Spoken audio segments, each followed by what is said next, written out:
যেখানে দেশের একজন বিচারপতি স্রেফ মাইনে আর বাংলোর সুখে তৃপ্ত না হয়ে আড়ালে রান্নার গ্যাসের দোকান খুলে বসে, অথচ অন্যদিকে দেশের লক্ষ লক্ষ জেনুইন নাগরিক নিজেদের ভোটার তালিকায় নাম ফেরাতে আদালতের দরজায় দরজায় চাতকের মতো ঘুরে মরে। এমন বিচিত্র কালকে আপনি কি বলবেন? অমৃতকাল নাকি বিভ্রান্তিকাল? কর্মচারী আজ চাবুক মেরে মালিকের কাছে মালিকানার প্রমাণ চাইছে। বিচার আর ব্যবসার এই চরম খিচুড়ি জমানার আসল মুখোশটা আজকের এই পর্বে খুলে দেব।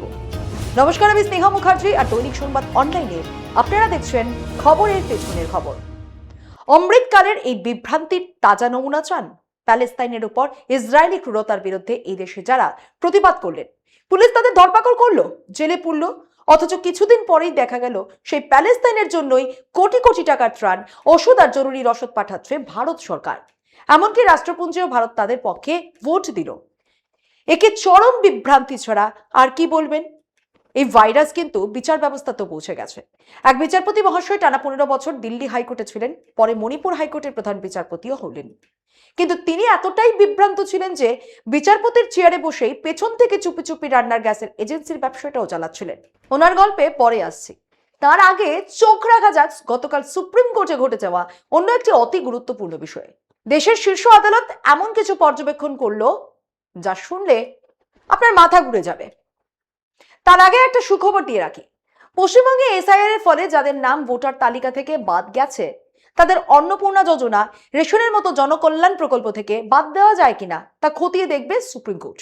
এসআইআর এ বাদ যাওয়া যে 34 লক্ষ মানুষ আপিল ট্রাইব্যুনালে আবেদন করেছিলেন তা কিভাবে নির্দিষ্ট সময়ের মধ্যে নিষ্পত্তি করা যায় তা নিয়ে নির্বাচন কমিশন ও মুখ্য নির্বাচন আধিকারিকের বক্তব্য জানতে চেয়েছে সুপ্রিম কোর্ট।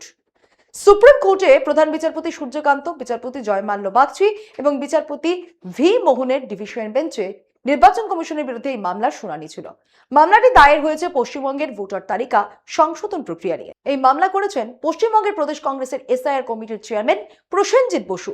দেশের সর্বোচ্চ আদালতের কাছে প্রসেনজিতের আর্জি খুব সরল। পশ্চিমবঙ্গে এসআইআর এ বাদ যাওয়া ব্যক্তিদের জন্য যে আপিল ট্রাইব্যুনাল গঠিত হয়েছে তার প্রক্রিয়া আরো স্বচ্ছতা আনা হোক, নির্দিষ্ট সময়ের মধ্যে ট্রাইব্যুনালের কাজ শেষ করার ব্যবস্থা হোক, যাতে যোগ্য ভোটাররা ভোটাধিকার থেকে বঞ্চিত না হন। আপনারা সবাই জানেন এই সংশোধনীর নামে পশ্চিমবঙ্গে সব মিলে 91 লক্ষ মানুষের নাম ভোটার তালিকা থেকে কেটে বাদ দেওয়া হয়েছে। এই অন্যায়ের বিরুদ্ধে ট্রাইব্যুনালের নাম ফিরে পেতে আপিল করেছেন 34 লক্ষ নাগরিক। আদালতে প্রসেনজিৎ বসুর পক্ষে বর্ষীয়ান আইনজীবী গোপাল শঙ্কর নারায়ণ যে পরিসংখ্যান পেশ করলেন তা চমকে দেওয়ার মতো। তিনি জানালেন, পশ্চিমবঙ্গে ভোটার তালিকা থেকে নাম বাদ পড়ার পর নিজেদের অধিকার ফিরে পেতে জমা পড়েছে মোট 34 লক্ষ আপিল। আর এই বিশাল অঙ্কের মামলা সামলানোর জন্য আপিল ট্রাইব্যুনাল আছে মাত্র 19টি। এর মধ্যে আবার 2 জন বিচারক ইতিমধ্যেই ইস্তফা দিয়েছেন। তাহলে কাজের গতি কেমন? আইনজীবী জানালেন, 34 লক্ষ আবেদনের মধ্যে এখনো পর্যন্ত মাত্র 38,000 মামলার ফয়সলা হয়েছে। যে গতিতে মামলার নিষ্পত্তি হচ্ছে তাতে 21 বছর সময় লেগে যাবে। কিন্তু আসল টুইস্ট হলো, এই নিষ্পত্তি হওয়া 38,000 মামলার মধ্যে 70% ক্ষেত্রেই নাগরিকদের আপিল মঞ্জুর করে নেওয়া হয়েছে। তার মানে যাদের ভাগ্য নির্ধারণ হলো তাদের মধ্যে 70% মানুষই এই দেশের জেনুইন ভোটার।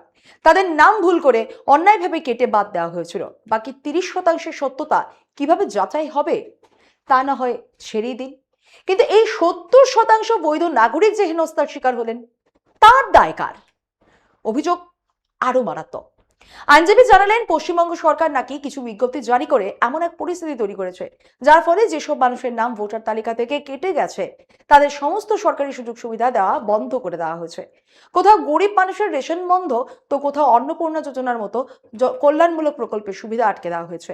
এমনকি কাস্ট সার্টিফিকেট পর্যন্ত তৈরি করে দেওয়া হচ্ছে না। অথচ নিয়ম বলে যতক্ষণ না আপিলের চূড়ান্ত ফয়সলা হচ্ছে ততক্ষণ কাউকে দোষী সাব্যস্ত করা যায় না। কিন্তু এখানে আপিল ঝুলে রইল, আর তার আগেই নাগরিকদের শাস্তি দেওয়া শুরু হয়ে গেল। এইসব অভিযোগ শুনতে শুনতে এই বিচারপতি জয়মাল্য বাগচি অত্যন্ত তাৎপর্যপূর্ণ কিছু পর্যবেক্ষণ করলেন। তিনি বললেন, প্রথমত, বিহারের এসআইআর নিয়ে মামলায় বলা হয়েছে কমিশন নাগরিকত্ব নির্ধারণ করতে পারে না। যদি কারোর নাম ভোটার তালিকা থেকে বাদ যায় তাহলে কমিশনের কর্তব্য হলো তার নাগরিকত্বের ফয়সলা করার জন্য কেন্দ্রের নির্দিষ্ট মন্ত্রকের কাছে পাঠানো। সেই ফয়সলা পর্যন্ত নাগরিকত্ব থাকছে। দ্বিতীয়ত, সুপ্রিম কোর্ট পরিষ্কার করে দিল যদি নির্বাচন কমিশনের কারো নাগরিকত্ব নিয়ে সন্দেহ হয় এবং সেই সন্দেহের জেরে তারা ভোটার তালিকা থেকে তার নাম বাদও দিয়ে দেয়, তার মানে কিন্তু এই নয় যে ওই ব্যক্তি রাতারাতি অনাগরিক বা বিদেশি হয়ে গেলেন।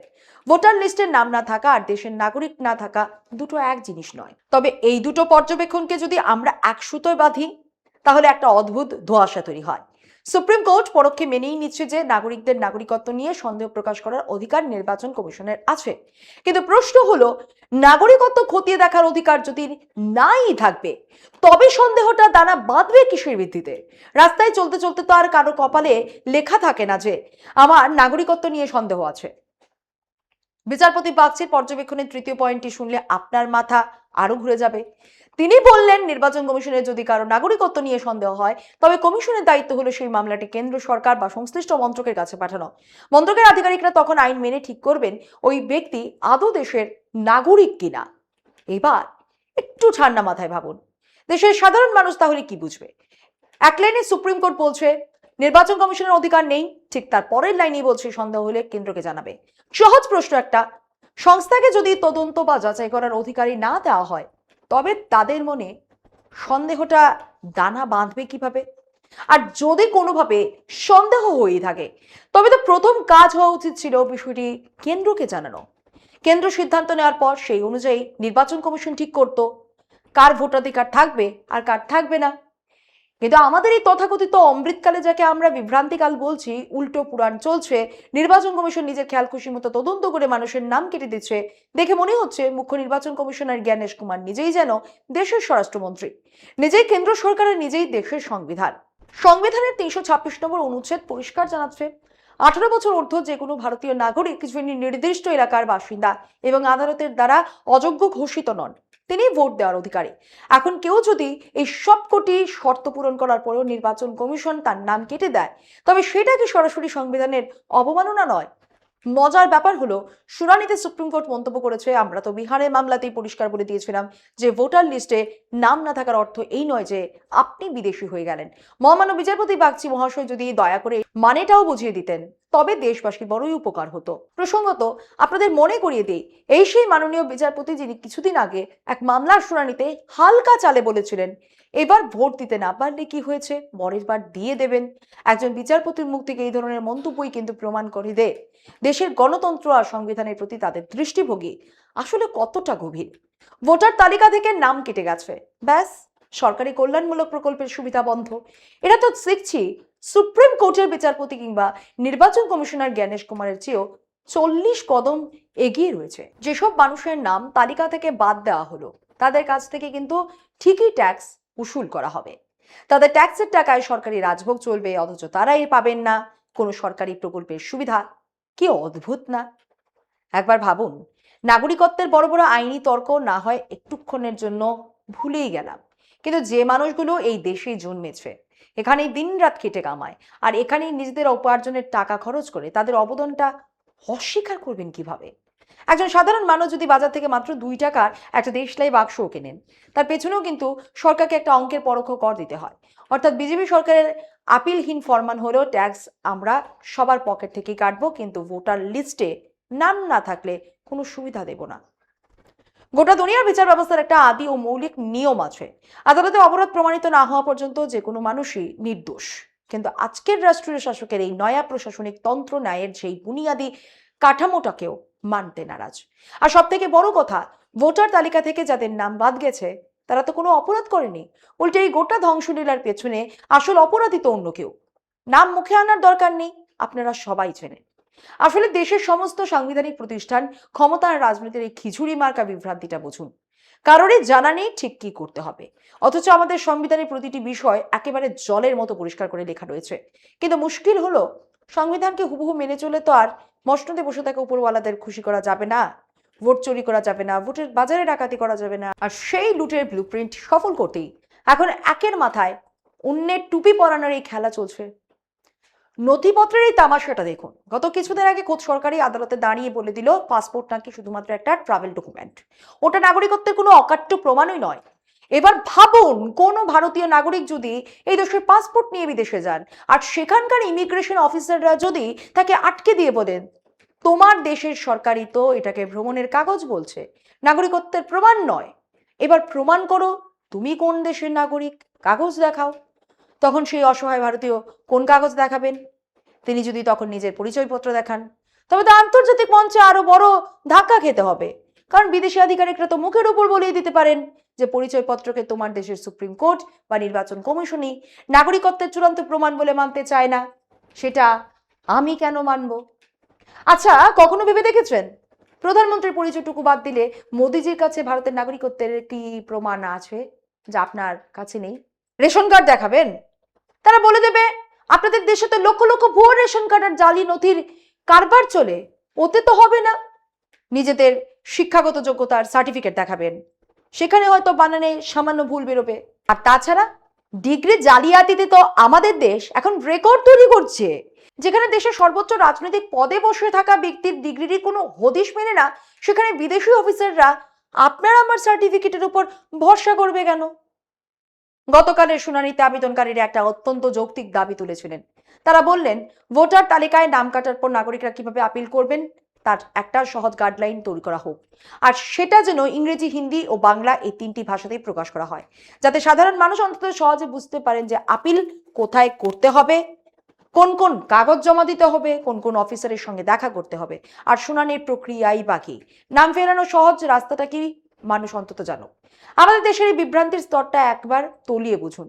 ক্ষমতা পেয়ে আজ ভৃত্য এসে মনিবের কাছে প্রমাণ চাইছে, প্রমাণ করো তুমি মালিক, এই যে দেশের এত বড় সংবিধান, এর শক্তির উৎসটা কোথায়? কোনো ভগবান এসে কি অলৌকিক ক্ষমতা দিয়ে গেছেন?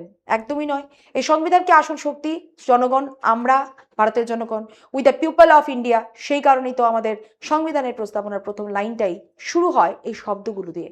আমরাই একে শক্তি দিয়েছি, এর মাধ্যমে নিজেদের অধিকার সুনিশ্চিত করেছি, আর আমরাই ঠিক করেছি যে দেশ চালানোর জন্য ভোটের মাধ্যমে কিছু ভৃত্য নিয়োগ করব।